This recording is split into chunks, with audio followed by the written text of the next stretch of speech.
El menor, que atemorizó al país a inicios de los años 90, fue sentenciado por homicidios en serie.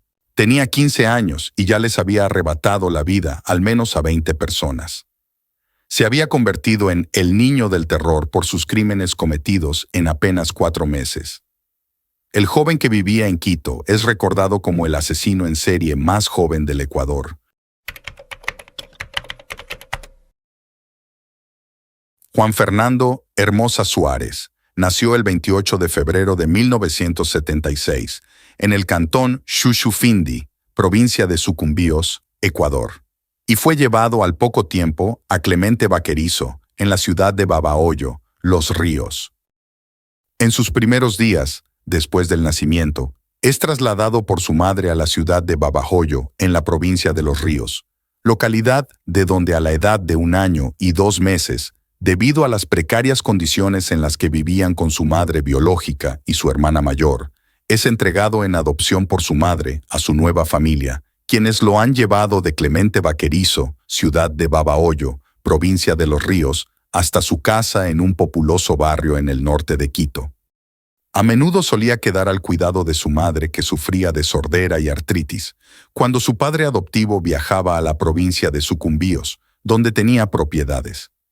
Cuando Olivo Hermosa Fonseca y Zoila Amada Suárez adoptaron a Juan Fernando, no se imaginaban cuál sería el destino de su nuevo hijo. Los Hermosa Suárez eran un matrimonio particular. Olivo Hermosa Fonseca, un militar ecuatoriano, y Zoila Amada Suárez, una ama de casa que sufría de sordera y artritis, lo criaron en Quito, capital del país. Decidieron mudarse allí para darle un futuro mejor. Para divertirse, la familia solía ir a caminar al centro histórico de Quito, una zona de unas 130 edificaciones monumentales con miles de inmuebles que son patrimonio cultural del lugar. Allí, los niños solían divertirse con los caballos mecánicos.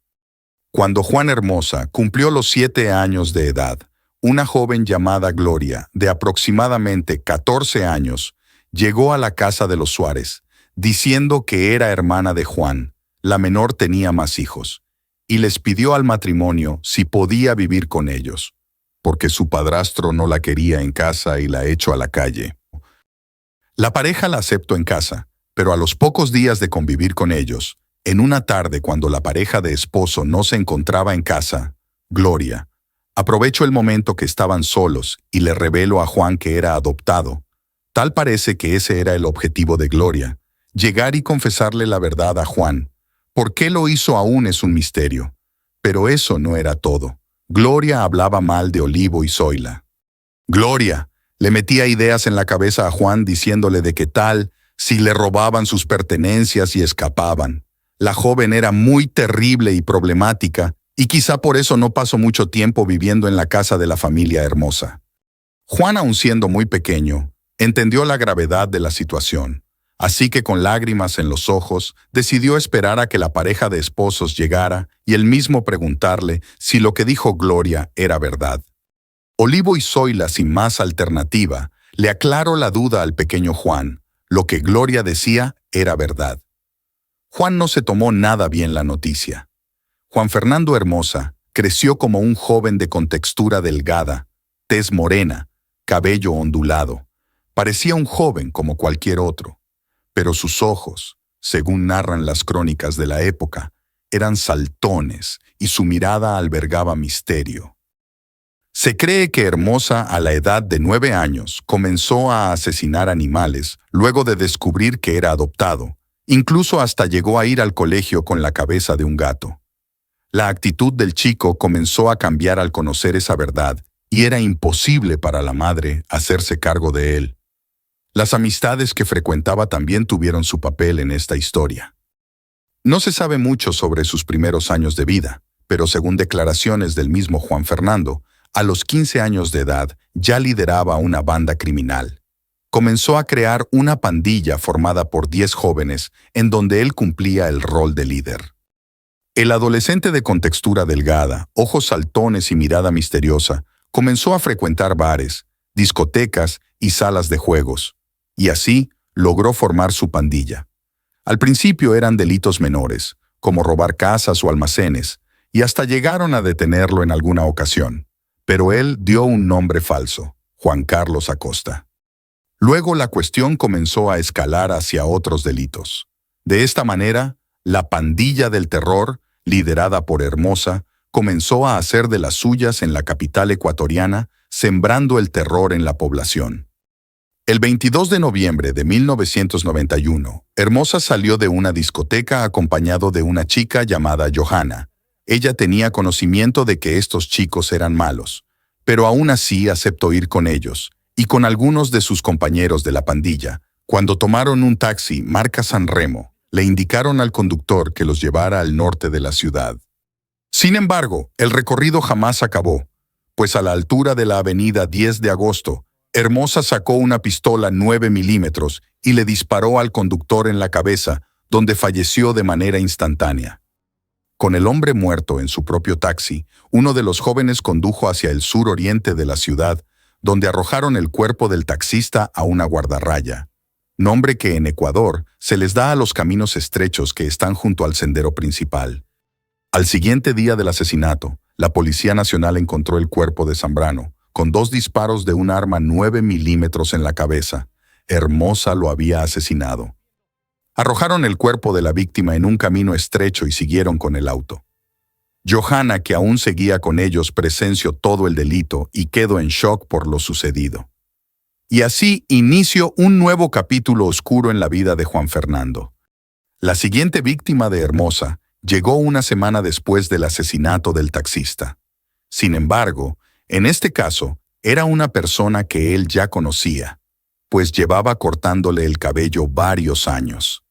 Se trataba de Charlie, quien tenía una peluquería y era miembro de la comunidad LGBTQ, lo cual es relevante, ya que personas como él se convertirían en uno de los objetivos principales de Hermosa. Al parecer, el joven llegó, como lo había hecho anteriormente, para realizarse un corte de cabello, solo que esa vez lo acompañaron algunos amigos que estaban consumiendo alcohol. Por lo que pudo recopilar la policía del caso, Charlie había ganado un premio de lotería poco antes y se negó a beber con los miembros de la pandilla, lo que provocó una discusión que terminó en el asesinato de Charlie por parte de Hermosa, con 5 disparos, cuando intentó pedir ayuda. Tras matarlo, los implicados robaron objetos de valor de la peluquería antes de marcharse. Juan Carlos Acosta, uno de los miembros de la pandilla de Hermosa, aprovechaba el hecho de ser atractivo para fingir prostituirse en la avenida Amazonas y así poder atraer a clientes homosexuales, quienes se convertían en víctimas de la pandilla al confirmar que vivieran solos. Conforme el tiempo pasaba, la popularidad de Juan Fernando y su pandilla crecía. El terror aumentaba en la población, en especial de los taxistas y los miembros de la comunidad LGBTQ, quienes eran los principales objetivos de Juan Fernando. Hermosa asesinaba a taxistas y a homosexuales, según indican los registros sobre el perfil de las víctimas. Además, a los taxistas les robaba sus autos. Por eso solo escogía a víctimas que condujeran un San Remo, porque ese vehículo no se apagaba al subir por las empinadas pendientes de Quito, de acuerdo a lo declarado por los miembros de la pandilla.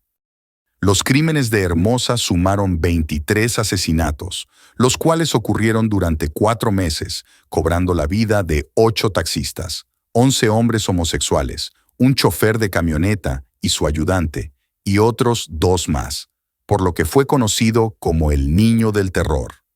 Sus víctimas fueron asesinadas a balazos con la pistola de 9 milímetros, y los crímenes ocurrieron durante los fines de semana. Hasta el día de hoy, no queda claro de dónde sacó la pistola ni las municiones, aunque según declaraciones de la época tenía un contacto policial que les facilitó. El arma le fue vendida por el oficial Roser y las municiones por el oficial Pucha Isela. A sus cortos 15 años, Juan Hermosa se convirtió en el asesino más joven de Ecuador. La mayoría de sus víctimas eran conductores de taxis. Por esto, varias cooperativas dejaron de operar después de las 18 horas. Incluso la Policía Nacional tomó cartas en el asunto creando el Centro de Operaciones de Inteligencia, COI, que tenía un único objetivo: encontrar vivo o muerto al responsable de estos crímenes, como a tantos otros criminales. El mayor Fausto Terán Bustillos estuvo al mando de un escuadrón conformado por el Grupo de Intervención y Rescate de la Policía Nacional, el cual se encargó de investigar los asesinatos del Niño del Terror. La policía capturó en el centro de la ciudad a un grupo de jóvenes delincuentes que intentaron robar en el lugar, lo que permitió dar con la información de la identidad de quien estaba detrás de los asesinatos. El 9 de enero de 1992, localizaron la residencia de Hermosa, ubicada en las calles América y Diguja, y mediante un operativo iniciado el 16 de enero a las 3:00 de la mañana, donde el contingente se ubicó en los exteriores de la casa del presunto asesino, y la policía ingresó al domicilio por medio de un tragaluz que determinaron que daba con la habitación del sospechoso, el cual se encontraba durmiendo en la habitación de su madre. La equivocación de la policía alertó a Hermosa, quien inició disparos a mansalva con su pistola de 11 milímetros, iniciando una balacera entre policías y sospechoso, el cual arrojó una granada al grupo de gendarmes que se encontraban en la calle, provocando una explosión que terminó por tumbar la pared del domicilio encima de 2 policías.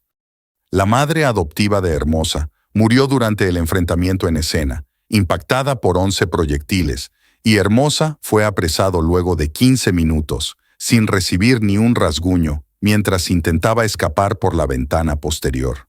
Un contingente de 15 agentes trasladó a Hermosa al penal García Moreno esa misma mañana, donde se sorprendieron al comprobar que se trataba de un menor de edad, al declarar sus primeras palabras: «Quiero dejar en claro que mi nombre es Juan Fernando Hermosa Suárez y que el 28 de febrero cumplo 16 años». Aseguró en sus declaraciones no haber tenido la intención de matar, pues pedía a las víctimas que estén quietas, que no les pasaría nada, pero al no hacer caso terminaba con sus vidas. Confesó que en una ocasión fue amenazado con un revólver calibre 22 y en otra ocasión un taxista intentó agredirlo con una llave de ruedas, por lo que tuvo que asesinarlos con su arma. También declaró en contra de los oficiales Rouser y Puchaisela por haberles vendido el arma y las municiones. Dijo el adolescente, según recogen los archivos de la prensa local. Ambos oficiales de la policía fueron dados de baja y retirados de sus respectivos cargos al probar ser cómplices. Los medios de comunicación de Ecuador enloquecieron al conocer la cara del asesino de taxistas y homosexuales. Sin embargo, Hermosa se escaparía al poco tiempo. Hermosa recibió la condena máxima que se le podía dar a un menor de edad y fue obligado a servir 4 años en prisión. No pasaron ni siquiera 2 años antes de que el joven ya volviera a sus actos delincuenciales e incluso lograra escapar de la cárcel. Fue condenado a la pena máxima que la ley permitía a un menor de edad, que son 4 años de prisión, en el Centro de Rehabilitación de Menores Virgilio Guerrero, después que confesara todos los crímenes. Sin embargo, ya se había convertido en un líder dentro de la cárcel de menores en los primeros 16 meses, y logró que su novia Yadira ingresara una pistola con la que asesinó con 5 disparos a un policía que intentó detenerlo cuando intentaba fugarse junto a 10 jóvenes en 1993. Huyó a Colombia, llegando a Bogotá. Empezó a vivir de la venta de joyas robadas, pero estando en un país nuevo en el que también lo estaban buscando, hacía que no pudiera seguir robando tan fácil como lo hacía en Ecuador, así que al poco tiempo fue encontrado, y él, cansado de pasar hambre, se entregó. Esta vez, Hermosa cumplió su condena hasta el año 1996, y salió como un hombre libre, pero poco le duró la paz. El mismo día en que cumplía 20 años, su cuerpo fue encontrado por las autoridades en el río Aguarico, cerca a Nueva Loja, Ecuador, donde se había ido a vivir con su papá tras salir de prisión. Al parecer, Hermosa había sido torturado de tal manera que su rostro fue imposible de reconocer para los oficiales que lo encontraron, quienes se dieron cuenta de que se trataba de él debido a los documentos que llevaba consigo el cuerpo. A pesar de que en algún momento las autoridades dijeron que habían sido 5 personas las que habrían asesinado a Hermosa, su muerte se mantiene como un gran misterio. Pero la historia de la familia Hermosa Suárez no queda ahí. Desde esa época, la muerte de la mujer en el operativo despertó sospechas. La Comisión Ecuménica de Derechos Humanos, CEDHU, que dirige la misionera católica Elsie Monge, elaboró un documento en el que precisó que el asesinato se presenta, desde el principio, con muchos vacíos acusatorios contra la Comisaría Cuarta y la Policía Nacional. En efecto, no hubo levantamiento del cadáver en el sitio, pues varios testigos vieron sacar el cadáver de la señora Zoila de Hermosa a otro lugar. Olivo Hermosa Fonseca, quien tenía una propiedad en Shushufindi, no se encontraba en el lugar al momento del allanamiento y fue a la morgue de la policía a reclamar el cuerpo de su mujer. Hermosa Fonseca dijo a la CEDHU que la policía en un primer momento indicó que el asesinato de su esposa se trató de una equivocación. Pero inmediatamente denuncié, debido a las implicaciones que fueron de conocimiento público, que la eliminación física de mi mujer respondía a un premeditado objetivo de asesinarla para eliminar la principal testigo sobre los militares que llegaban a casa de mi esposa, entre los que se destacaba el general Joffre Lima, para actuar y organizar las bandas que asolaban de muerte a los taxistas y homosexuales de Quito. Añade que se decía, por parte de la policía, que no había ningún lazo entre los jóvenes delincuentes y algunos militares, que todo lo que hacían los jóvenes respondía a intentos simples y llanos de robo. Es el militar nombrado el principal responsable de estos hechos de sangre, en que los chicos no participaron, sino como anzuelo, pero que eran militares los que eliminaban a los taxistas. En una segunda declaración se retractó debido a las presiones de la policía que, al mando del mayor Fausto Terán Bustillos, quería ocultar todo lo narrado y dejar impunes los crímenes y sin que se conozcan los motivos. El Centro de Desarrollo Humano también tomó la declaración de Juan Fernando Hermosa Suárez, quien dijo: «Si yo era el que mataba, supuestamente, ¿por qué no me dispararon a mí? Sino que le dispararon a mi madre, para silenciarla de todo y que ella no pueda decir nada». Según el Centro de Desarrollo Humano, Hermosa dijo que trabajaba para militares, le iban a pagar 10 millones de sucres.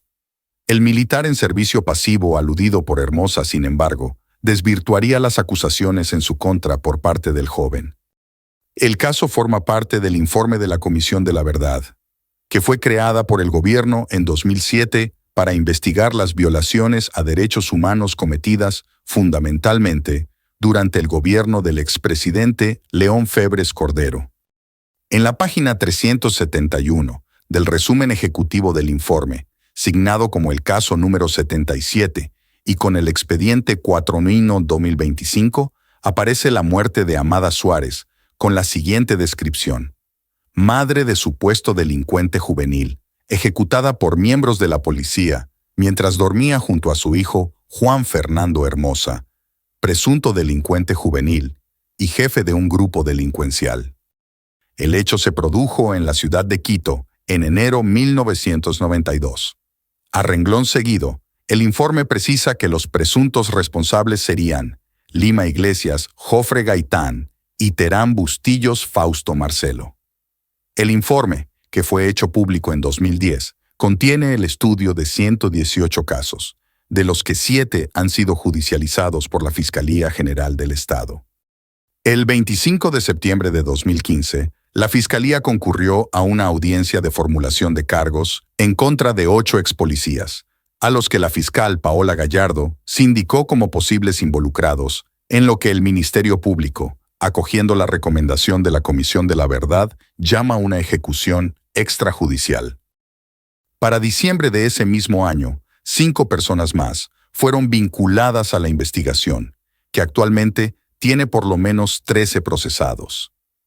La Fiscalía argumenta que la muerte de Amada Suárez es una ejecución extrajudicial cometida por agentes del Estado, en este caso policías, por lo que sería imprescriptible y podría ser investigada a pesar del tiempo transcurrido. Otro elemento para calificar de esta forma al presunto delito cometido es que no se le permite a la víctima el derecho a la legítima defensa, ni la muerte ha ocurrido en el marco de un conflicto armado. La indagación se cerró y la audiencia para formulación de cargos está prevista para el 11 de marzo. El presunto delito consta en el nuevo Código Penal, pero no en las normas penales vigentes en la época.